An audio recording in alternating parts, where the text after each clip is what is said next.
Well, Ben, firstly, welcome back to Derbyshire in a bit colder climates that you've been used to, but a successful trip to New Zealand for yourself and Central Stags. Yeah, it was. Yeah, it was fantastic. Yeah, thank you. Yeah, a little bit cooler. I don't think it's got above 3 degrees since I've been back. So a little bit of a shock since I came back from sunnier climates. Yeah, it was a fantastic experience and really well deserved by all of the staff there at Central Districts Cricket Association, but also the players as well. Obviously, they worked so very hard leading into the competition, and they did themselves justice in the end. They worked not only hard through the start of the comp with all their preparation, but also making sure they were fit and raring to go every game after game after game through which was quite a condensed competition as well. Over there, you were head coach of the T20 setup. Just give an insight to maybe how you've taken the role or the reins there more than you would here, obviously working just on solely batting. Yeah, so I think over there the head coach role for me was all about connecting with the players as soon as I got there again. I'd had the advantage of being over there the year before, so this was actually my second term with them in that same competition. So I understood the logistics, I understood how the competitions sort of functions, but I also understood the players and what I believed their roles would be this year as well. And that was the biggest thing for me, was just making sure they had role clarity of what their role was during the games, but also having some sort of form of flexibility as well. Selection, making sure that the 12 that we took to every game covered all the bases. So if you only take 12 players and maybe a batter goes down the morning of a game or a bowler goes down, it's actually quite important that you've got an all-rounder that can come into the side to cover both of those off. Potentially picking an extra seamer at times if you know that the weather's not going to be quite the same as it would be normally in some places in New Zealand, or the wickets are going to be greener and more seamer friendly. And then also the same really with the spin. If we knew we were going to be playing on used pitches that would turn a lot more, then potentially having to pick an extra spinner in the 12 would also come into it. So the dynamics have changed obviously for me as a batting coach going into that head coach role. The accountability is there, and obviously the responsibility as a head coach, it's on your head that you do select the right 12. But also what was really important was I was in line with Tom Bruce, the captain, because if the captain and coach, I believe anyway, are on the same page or pretty much on the same page or in agreement with what's going on the field, then I think you're probably going to be a stronger unit anyway. Strength, obviously, some very good domestic New Zealand players. Yeah. Blair Tickner we'll touch on in a minute. But yeah.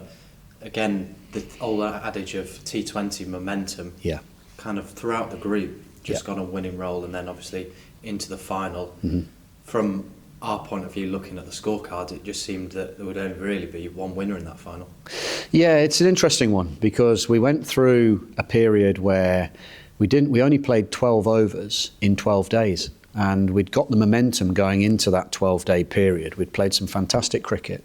We'd never lost 2 games on the bounce, which I think does help with momentum. It creates a momentum and a confidence. And the 12 days we had off, we only played 12 overs of competitive cricket.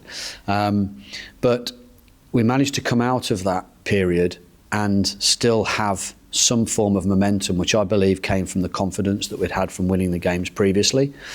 So it wasn't as if we were playing back-to-back games or every third day even. We hadn't played for 12 days. So I do think that came from the confidence of the players and also them knowing what their roles were and being comfortable with that.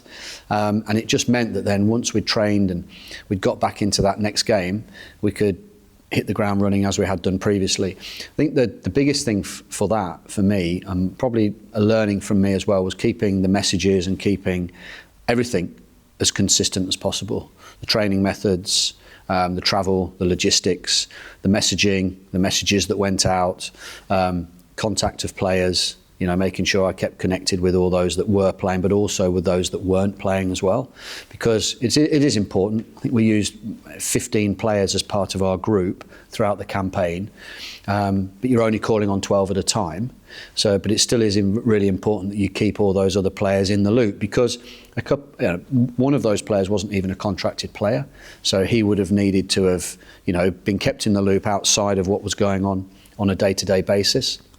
But yeah, you're right, momentum was key, and I'm not sure about only one winner going into that final. When you look at the Canterbury team on paper, it looked a pretty formidable side, and they'd played some very good cricket going into that final.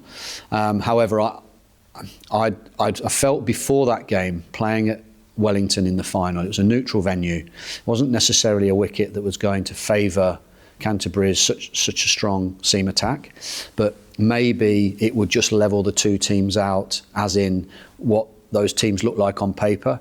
But you're absolutely right, our level of skill never wavered really throughout the whole competition, and I think there was at no stage did anybody shy away from the enormosity of the events that we had, but also every single player in that squad stepped up at some stage of the campaign to get us over the line, whether it would be bat, ball or in the field.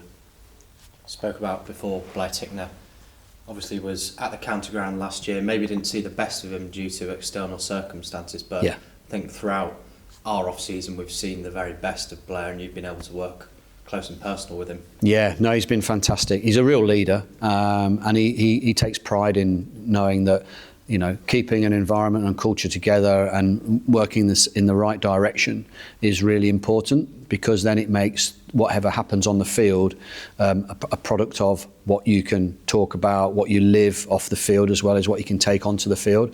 But ultimately, he's a very skillful cricketer, and yeah, we made a slight tactical change with Blair, because he bowled in the power play to start with as a senior player, and then once he came into the role through the middle overs, which is a little bit more like his forte, we really saw the best of him. But one thing he did throughout the whole competition was pick up wickets all the time. We know how important it is to take wickets either when you are bowling in the power play or through those middle overs as well, just to keep stunting the run rate if you're bowling first.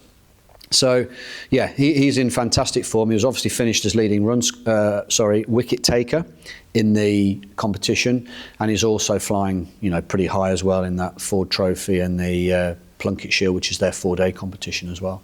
I guess you've had conversations about him coming over to Derbyshire. Yeah. I guess he's extremely delighted and excited to be coming back. Yeah, he is. He can't wait. I think a lot of it, he feels as though there's a lot of unfinished business for him. He's massively supported by his wonderful wife, Sarah, who's looking really strong, and it was great to see her while I was out there as well. So they're working together really well as a partnership, and I know he's got her support, definitely, and he just can't wait to get back and get involved with the lads again. Finally, on you coming back, your first week back with the Derbyshire staff, working with the batters. Yeah. How's that been, and maybe helping iron out one or two things in technique or skills that certain individuals may want to work on? Yeah, they've had a good period of time. So we spent 5 weeks together previous to Christmas, or when I went away to New Zealand.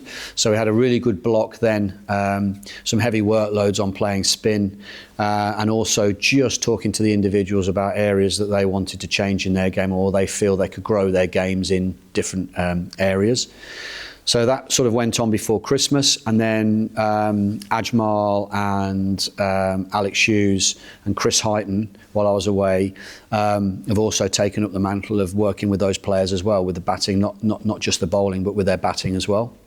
So they've continued to work on them with those players, and now we're in a stage where we're competing against each other as a batting and bowling group, which is always good to see some combat nets. But there's still those little fine-tuning areas that you quite rightly say. So I suppose it's just a coach's eye, isn't it? You have a beady eye, and again, it's just talking to the player and seeing how they feel and where they're at.